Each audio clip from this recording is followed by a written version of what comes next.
If you thought I was gonna do this sober, you were sorely mistaken.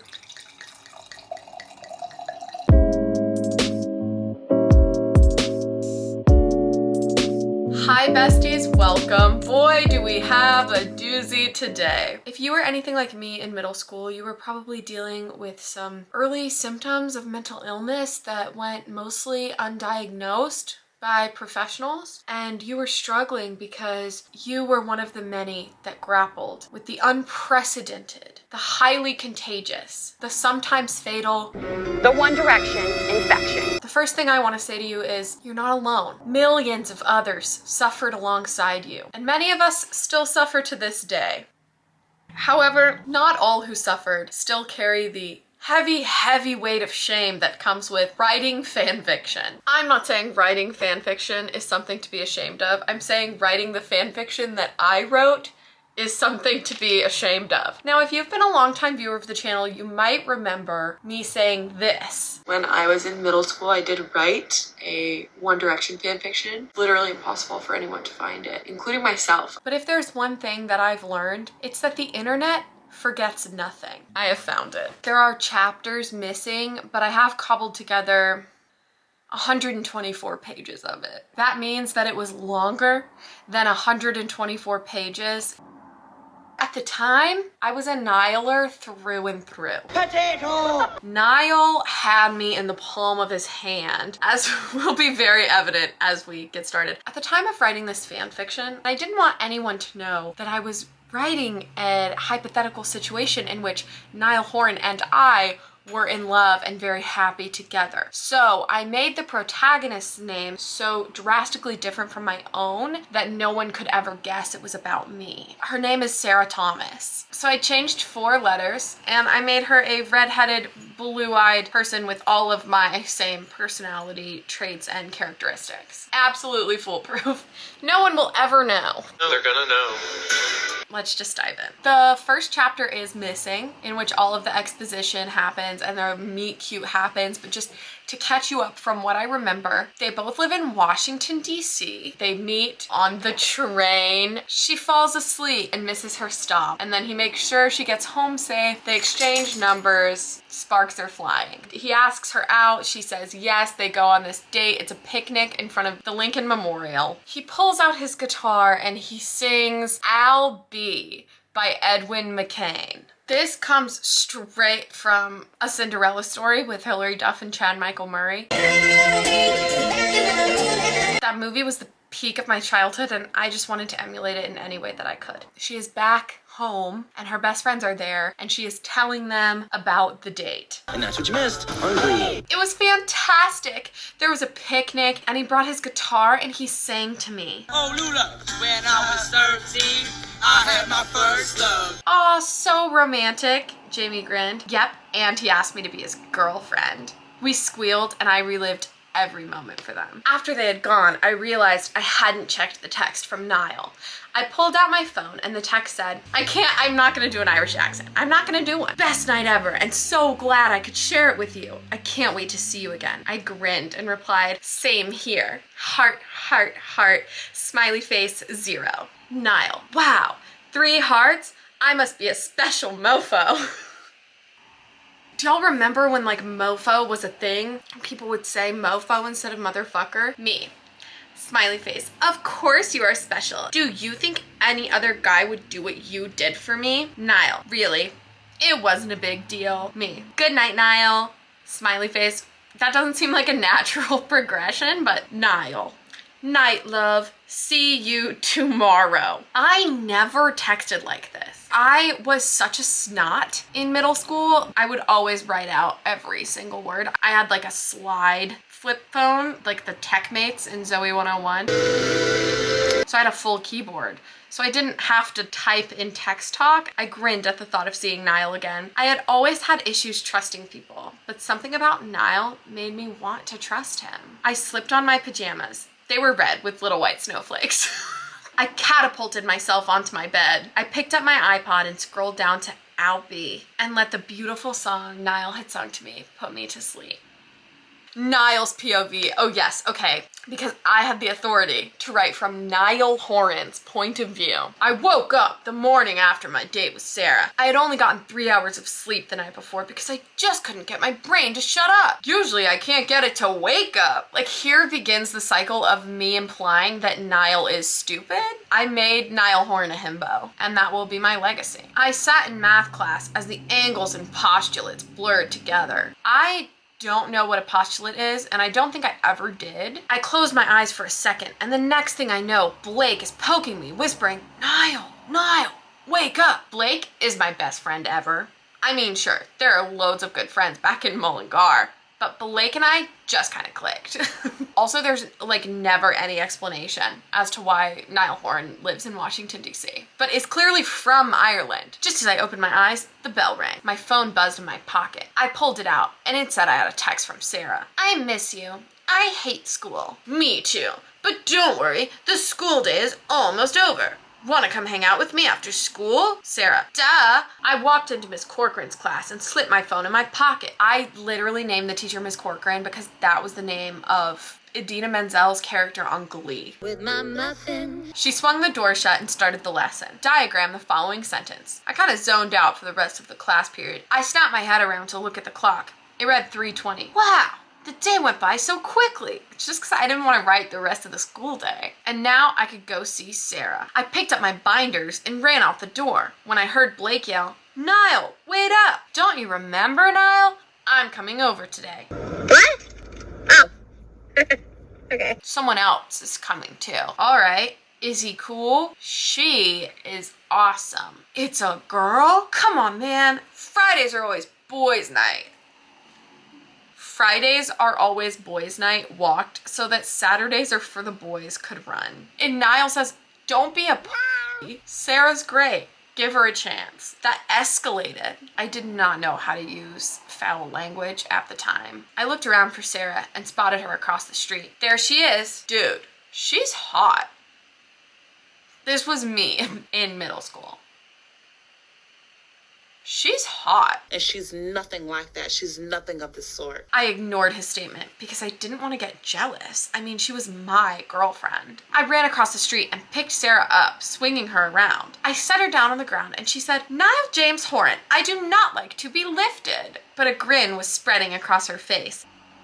Blake just stood there in awe. Wait, are you two? He narrowed his eyes and looked at me, then at Sarah. Then at me again. Blake, this is Sarah, my girlfriend. Hi, Sarah, I'm Blake. He failed to mention you two were dating. She giggled. Hi, I'm Sarah. Nice to meet you. She turned towards me. So, Niall, where are we going? Well, I thought we could go to my house. We started walking towards the metro station, and I put my fingers through Sarah's, making her grin. Sarah started to swing our arms back and forth. Bro! Holy shit, can you imagine? Just like fucking swinging your... He smiled and said, aw, you two are adorable. And Sarah, you seem pretty awesome. You too, Blake. So, tell me about yourself. She's treating this like a job interview. We all played favorites. It's a fun game. Someone just shouts out a subject and you have to say your favorite. In what world is that a fun game? Sarah, book. Me, To Kill a Mockingbird. I'm sorry, but I think it's really funny that I wrote that Niall Horan's favorite book was To Kill a Mockingbird. The only book that Niall Horan has ever read is To Kill a Mockingbird. It was for English. Sarah, oh my god, I love that book. But mine is The Fault in Our Stars by John Green. Blake, alright, TV show. Sarah, Glee. Me, Glee. Blake, Glee. Who is Josh Groban? Kill yourself. The fact that I made all three of their favorite shows Glee. It's because I didn't watch anything else. Baby, move your butt. I had this awful shirt in middle school that said, I'm a Gleek. I wasn't outright bullied, but I feel like I should have been. Team Gay, you may now proceed to the next checkpoint without fear of violence. Musical group, Sarah said, well, I'd probably say Taylor Swift. But I love lots of different stuff, which is insane because at the time the only artists I knew were Taylor Swift, Celtic Thunder,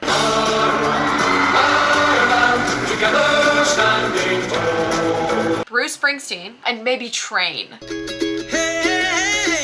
We just just talked about music for the rest of the way home. It was obviously something we were all passionate about. I was super passionate about Taylor Swift and Celtic Thunder. I just felt really guilty. I hadn't told either one of them yet. I just couldn't find the right time. I mean, it could determine my future. I really wanted to do it, but I'd have to be away from everyone I love for so long. What should I do? Comment down below what Niall should do. There's another chunk missing here, but I think it was just them getting back to Niall's apartment and like playing games and having fun. Sarah fell asleep slowly and I was perfectly content. But after the movie was over, I moved Sarah's hair out of her face and whispered, "Sarah, wake up. I need to take you back to your apartment, Sarah." Sarah. Her eyes opened slightly and she smiled. I pulled the blanket off of her and picked her up off of the couch. She kind of fell limp instead of her usual kicking and punching. I set her down. Sarah collected her things in her bag and asked, "Do you have a hairbrush?" Ayo, bro. Do you think he has a fucking hairbrush? "You look great," I reassured her. "Oh, I'm still wearing your clothes." At some point it rained or like was cold, and so he gave her warmer clothes or some shit. "It's fine. They look better on you. Keep them." We walked into the parking garage. I showed her my car. "Nice ride." Sarah winked at me. I turned on the radio and "Drops of Jupiter" by Train flowed through the speakers. "I love this song," Sarah exclaimed. She began to sing along. "Since her return of stay on the moon, she listens like spring, she talks like June. Okay, we're done with that now. We took turns singing the verses and sang in perfect harmony on the chorus. When the song was over, we pulled up next to her building. I said, "I'll see you tomorrow bright and early. Get ready for a road trip." "Okay, I will." She leaned in and kissed me slowly, but it seemed like it was over in seconds. I watched her disheveled ponytail swing from side to side. I couldn't wait for the next morning. Sarah's POV. I boarded the elevator and ascended to the 4th floor. Ascended! I went through my nightly routine and laid down when my phone buzzed. Niall was calling. "Hey, Nye, what's going on?" "Well, a couple things. 1, bring a swimsuit. 2, I'll pick you up at 8. 3, sweet dreams. Good night, love." He hung up. He called me love. That was all I could think of as I went to sleep. I couldn't wait for tomorrow. She tells her mom she's staying at her friend's house and her friends agree to cover for her. The alarm on my phone went off. I was so ready for the day. I started stretching. Parentheses. I stretched every morning. I find it helps me keep calm, and if I don't, I get really tense. Okay. I put on a little makeup, but not too much because I had no idea where we were going, but it obviously involved water. I didn't want to be false advertising. I packed a small bag with a towel and a book, of course. I never stopped reading. I ate a banana for breakfast and grabbed my CD case thing and my iPod. What is a CD case thing? Why could I not literally Google what it was called? I rode the elevator down to the lobby, bouncing my head to some Adele. Okay, so I also knew Adele. I drink wine. I glanced up and saw Niall's car pull up. Niall parked on the curb and got out of the car. "Hey, Sarah. Wow, you look beautiful." I blushed and smiled at the ground. "Thanks." I put my bag at my feet, pulling out my CD case thing. I said it again! Niall sat down and shut his door. He saw me fingering through the... That is unfortunate word choice that I truly was not aware of. "What are you doing?" "Did you really expect to have a road trip without music?" Hours flowed through the speakers and I grinned. I love that song. I took a breath and began to sing along with the track. Oh, I gotta sing again. I gotta sing again. That line reminded me of Niall. Why? How? Why? As I turned to look at him, I saw a huge grin on his face. We continued in harmony. People don't just like drive down the street and harmonize. Like that's not what's happening.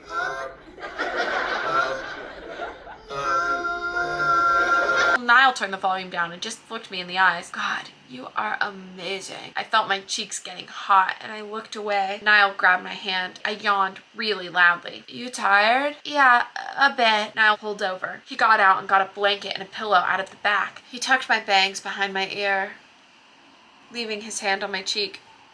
He leaned into me, his lips warm against mine. My body was filled with shocks of electricity all the way down to my toes. Our mouths worked together.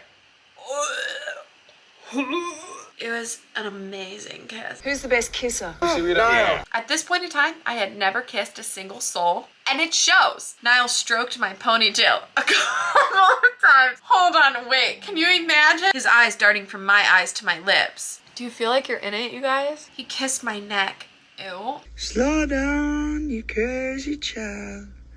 Then he whispered, I love you. I love you too. I leaned my head on my pillow and closed my eyes. I heard Niall's enchanting voice singing She Will Be Loved by Maroon 5 as I fell asleep. Sarah, wake up. We're here. I looked around and saw a Ferris wheel a little ways away. Where are we? I said groggily. I hope you like rides. Of course I like rides. Where to first, princess?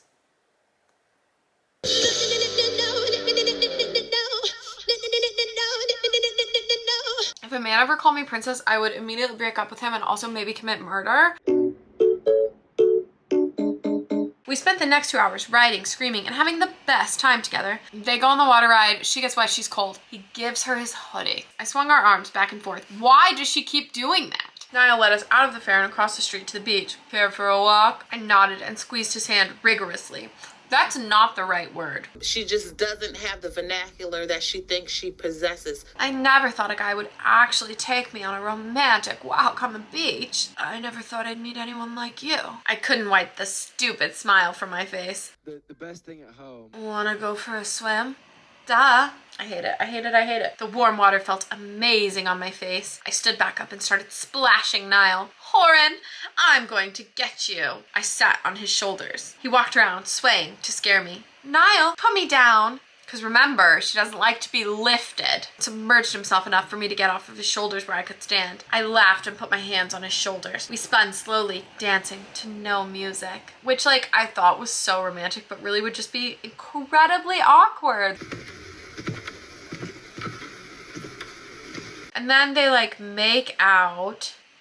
I felt Niall's lips curling up as he smiled, enjoying the kiss as much as I was. Pulled away slowly, not wanting to end, but knowing it had to. I put my hands on his chest and his hands were turning my waist. He looked into my eyes. I looked down at the water rolling in as I rested my head between his hands. Mom, are you home? I'm reading One Direction fan fiction to thousands of people. Are you proud of me? I don't know if proud is the right word. Okay, so after this, another huge chunk is missing in which Niall goes and auditions on X Factor. And gets through with One Direction. And then like is friends with the boys. And so Sarah goes to visit him. And this is that part. So this is Niall's point of view. I felt 2 arms wrap around my neck and an adorable American accent said, "Guess who?" I turned around and saw Sarah beaming up at me. I wrapped my arms around her waist, lifted her up, and kissed her. We were kissing for a while before one of the boys coughed subtly and we both blushed. I don't hate anything in this world as much as I hate PDA. Harry spoke up. Okay, enter Harry Styles. Okay, I'm so excited, okay. Harry, give me some of your gravy. Harry spoke up and explained why she was there. Hi. The boys and I saw how sad you've been and we wanted to cheer you up. So we begged Simon to pay for her to come out here for the week. And Simon Cowell paid for her to come out here. Oh, you're welcome. I kissed her on the top of her head and then I looked into her crystal blue eyes. Are they crystal blue? You have no idea how much I missed you. Oh my god, I haven't seen you in like a minute. She smiled at me and said, I bet I do. I wrapped my arm around her waist and pulled her close to me. She was wearing our favorite color, blue. Our collective favorite color. I started to introduce her to the boys. All right, this is it, people. Let's move. Let's go. Louis held his hand out for her to shake and shook it hard. She laughed at him. I'm a song. And then proceeded to shake hands with Liam All pain, no Liam. and Zane. What's happening? She held out her hand for Harry to shake, but he pulled her in for a hug. Yeah, that's right. Harry and I are besties. My friend, my best friend. A slight pang of jealousy shot through me, and I looked down. He's literally jealous for hugging another man. I made this person so toxic. I saw Harry whisper something in her ear, and the pang multiplied by 100. She whispered back, 1,000. Louis could tell, I think, and he said, "So, it is super nice to meet you. We have to rehearse, though, so would you like to stay backstage?" Sarah's POV. The boys, she's already calling them the boys, even though she met them literally 20 seconds ago. It's called manifesting, being the change you wish to see in the world. The boys went on stage and sang amazingly.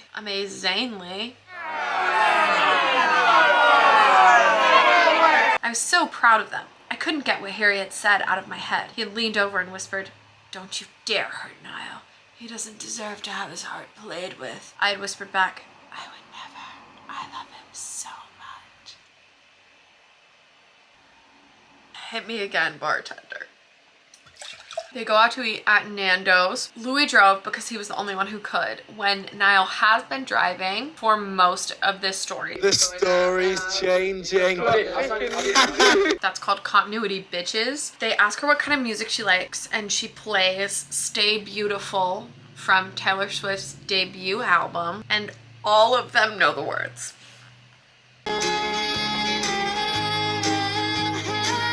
And then Harry says she has a really good voice, which of course Niall takes to mean, I want to bed your girlfriend, because he's emotionally mature. He pulled me around so I was only inches away from his face. I looked at his beautiful eyes, then his lips, wanting to kiss him so badly. He leaned in so our noses were side by side and whispered, "You're mine. Don't ever forget that." Oh God. You're never anyone's property. Ever. I didn't understand that as a middle schooler. I smirked as his lips crashed into mine. I kissed back, and we were in our own little make-out world. Yeah, get into it. And then they like make out, and it's fucking foul. Probably would have continued had Harry not spoken up. Yes, you're adorable. Now keep it PG. It's the family show. Or is it? Niall and I pulled away, breathing deeply. A flush rose on his face. Sorry, guys, Niall said. I've been deprived of my beautiful girl. Harry chuckled. It's all right, May. I'd be doing the same thing. I guess I am doing a British accent now. She is great. She's also mine. She's mine. Oh my God, they literally just got to Nando's and they're in a group booth. That's every booth. Harry suggests the spicy lemon chicken and Sarah says that sounds good, so she orders it. That sends Niall into a freaking tizzy. He's jealous because she took Harry's suggestion. Niall says that Harry's disgusting flirting went on all through dinner until he got a call. He came back with a set of keys. Simon needed the van for something. The implication that Simon Cowell and the 5 boys of One Direction shared a car. Wait, okay, I think the implication is that Simon drove to Nando's, switched keys with Harry. They're now taking Simon's car, which only has 5 seats. Looks like someone's gonna have to double buckle. Sarah says, I call Niall. They don't let Sarah pay for dinner. The only part of misogyny I agree with is not letting women pay for food or be drafted. Harry opens the door for Sarah and Niall and says, for you, Sarah. Niall gets out of the car and pushes Harry in the shoulders a little. Will you stop? She's my girlfriend. Quit flirting with her.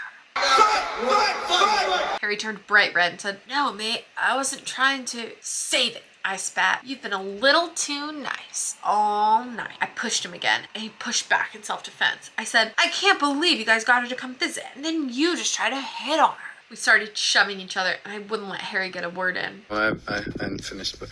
Sarah finally yelled, stop! Don't do it. She pulled us apart with a little help from Louis. Then she pushed me up against the car. Niall whore! Harry wasn't flirting. He was being polite. I cut her off. You didn't see him then. He was hitting on you. Bloody hell, Niall. She yelled again, and I was still pinned to the car. Even if he was! I don't care, Niall. I'm in love with you. Not Harry, or Louis, or Liam, or Zane. I'm in love with you. I love everything about you. Your laugh. The fact that I could tell you anything. Her voice softened a little, but mostly I'm in love with how you make me feel. She let to of me and turned to walk away as a tear fell from her eye. I grabbed her arm and twirled her back around. I yanked her body into mine and kissed her. It was a slow, gentle kiss. It was perfect. I dried her eyes and then put my hands on her cheeks. I pulled away a little and she looked so vulnerable as she looked into my eyes. She didn't smile but said, let's go now. I could smell Sarah and loved her more in that moment than I ever had. I more than loved her. I was in love with her. Calm down, Edward Cullen. Harry's crying to another one of the X Factor contestants, so Niall apologizes to him. And then they ask Sarah what she wants to do the next day. And she says, do they have a basketball court here? And Louis says, yeah, there's one downstairs. Why? Obviously she wants to play basketball, you stupid idiot. Want to play? Sounds fun to me. All the boys agreed. Okay, boys. Be on the court by 11. I was good. I literally played church basketball for like 6 years and I thought I was the next Kobe. I yawned and looked at the clock across the room. Where do you want me to sleep? I'm really tired. Harry looked around. There are only 5 bunks. Niall piped up and said, she can bunk with me. Like, who else would she bunk with? Okay, but no funny business. Liam looked stern. Darn it, I was so looking forward to funny business, I said, kidding. He looked down at me and raised his eyebrows, almost hopefully. Oh, you wish, I said. You wish. I love you. Now sleep, I said. Harry laughed and said, now we know who wears the pants in their relationship. Niall whispered in my ear, sending chills down my back. I love you too, princess. You did this for what? Why not? Why? Why not? Why though? Okay, we're still in Sarah's perspective. It's the next morning. I woke up at 9:57. I smiled because Niall's hand that had been on my thigh was now under my shirt on my stomach. Call the police. We need to call the police. Any higher and I would have decapitated him. I moved his hand and quietly got out of bed. Cher and Harry were sitting at the table. When I say Cher in this, I mean Cher Lloyd, as in Cher Lloyd, not Cher as in... Just want to make that clear. So she eats breakfast with Harry and Cher and then goes back to the boys' room to get ready for basketball.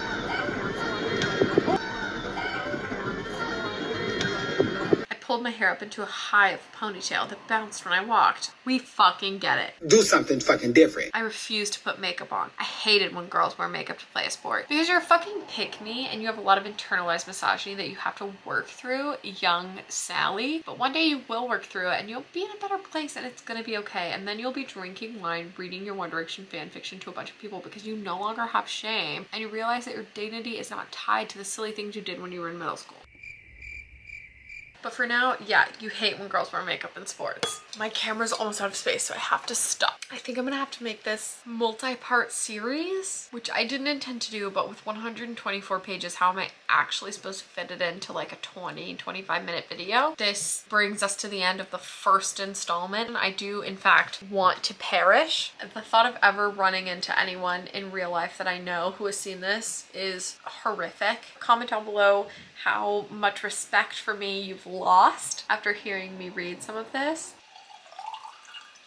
If you want to see the gang play soccer, go on the Up All Night tour. If you want to see someone go into a coma, subscribe. If you want to follow me on Instagram, I'll link it down below. I'm using Storygraph and Goodreads this year. Both of those will be linked down below. I make playlists on Spotify that you can follow at the link down below. Like this video if you laughed at all. Comment down below the cringiest part of this fanfiction that I wrote. And in case you haven't heard it today, I love you and One Direction. Bye.